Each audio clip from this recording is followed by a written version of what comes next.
Model pendidikan yang sekarang udah nggak up to date, udah ketinggalan zaman adalah parenting yang berkata di rumah harus ada balancing.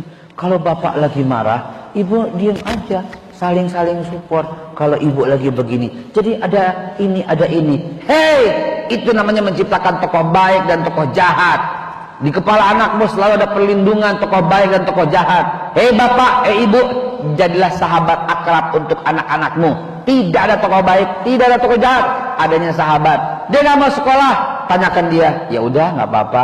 Kamu mau sekolah atau ikut mama? Ikut mama deh. Di situ lu drill, di perjalanan lu lihat ada gembel, lu berhenti, lu berhenti. Lihat tuh gembel. Kenapa mah? Akibat gak sekolah. Oh. Jangan diomelin, jangan tokoh jahat tokoh itu udah nggak kepake. Ilmu begitu, parenting begitu udah nggak kepake, nggak kepake. Yang terbaru adalah parenting ala Rasul.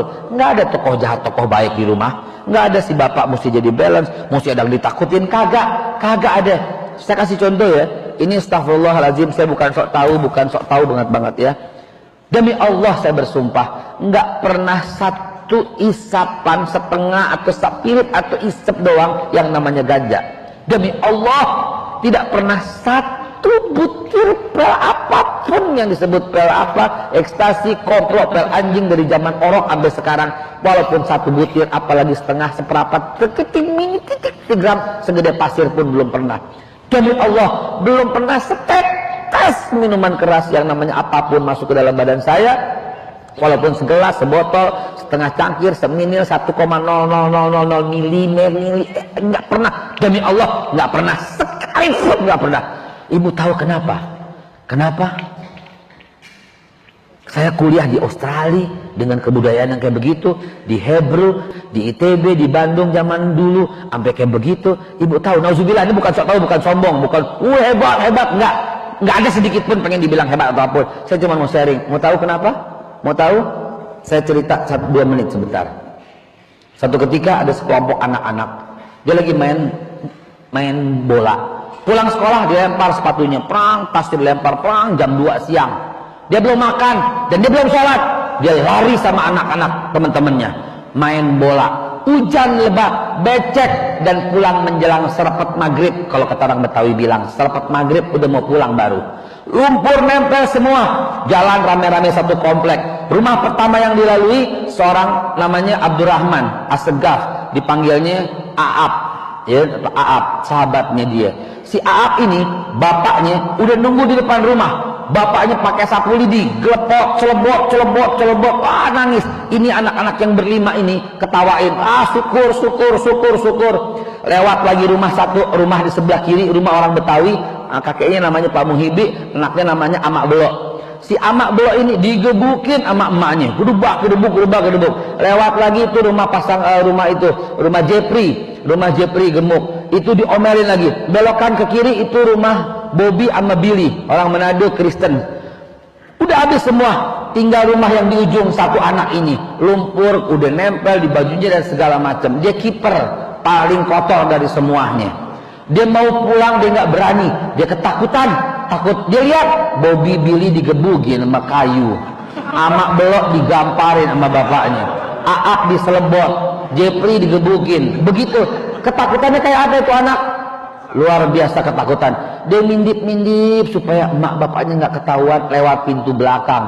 Emaknya udah ketahuan, emaknya nunggu di belakang, emaknya udah nungguin. Emaknya nggak bawa sapu lidi, emaknya nggak bawa kayu, emaknya bawa teh hangat dengan 2 potong pastel. Dan demi Allah, anak itu saya 35 tahun yang lalu. Waktu itu saya nangis. Saya bilang, ya Allah, kok yang lain digebukin, lihat mata kepala sendiri digebukin, kok saya enggak? Saya peluk, Umi, kok begini? Saya peluk Umi, saya bilang kenapa? Ya kotor deh baju Umi, kena lumpur entang, saya dipanggil entang. Ya kotor deh baju Umi, kena lumpur entang. Tak apa-apa deh. Udah, kok nangis? Enggak, yang lain digebukin, tapi entang kagak. Emang entang mau digebukin? Enggak, Mi. Ya udah cukup. Tuh, Umi udah masakin air anget, mandi. Mandi. Padahal kami orang miskin. Dulu tuh pakai kayu sama apa supaya masak airnya supaya hemat, boro-boro pakai minyak tanah gitu loh di kampung Melayu di Kalibata. Rumah cuma semprit, sekeluarga tuh 8 anak. Satu kamar 8 anak dimasukin di situ semua.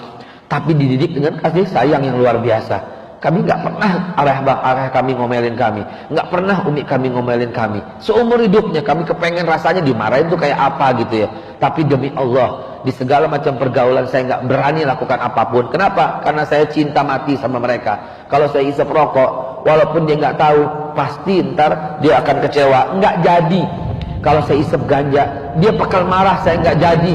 Kalau saya cobain pel, na'udzubillah. Kalau saya minum, demi Allah, itu tidak semua yang saya sebutkan. Alhamdulillah.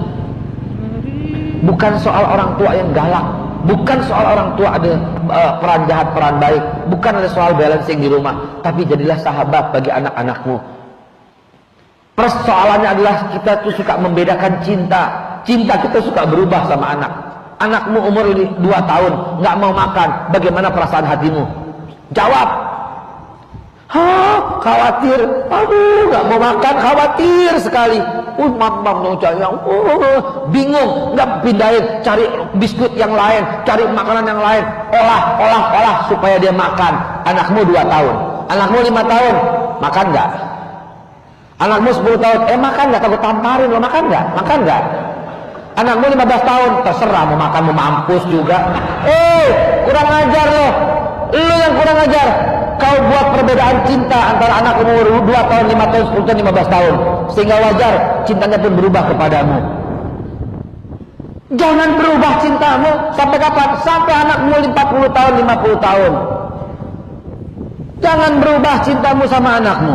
Jadikan dia idolamu dan kau akan dijadikan idolanya. Gak ada peran bapak, peran baik. Itu parenting zaman udah old, zaman old, udah gak berlaku parenting yang model seperti itu. Kembali ke cara Nabi, parenting yang la taghdab, parenting yang akmalul mu'minina imanan, parenting yang kullu mauludin yuladu ala fitrah, parenting yang kayak begini, orang tua zaman begini yang merupakan menjadi idola bagi anak-anaknya. Dan ini ketahanan satu bangsa. Begitu Bu jawabannya ya. Pertanyaan lu bikin gua nangis cuy. Ya elah, ingat sama umi gua ya Allah. Allahumma firlah warhamhu wa'fu anhu. Amin ya Allah ya rabbal alamin.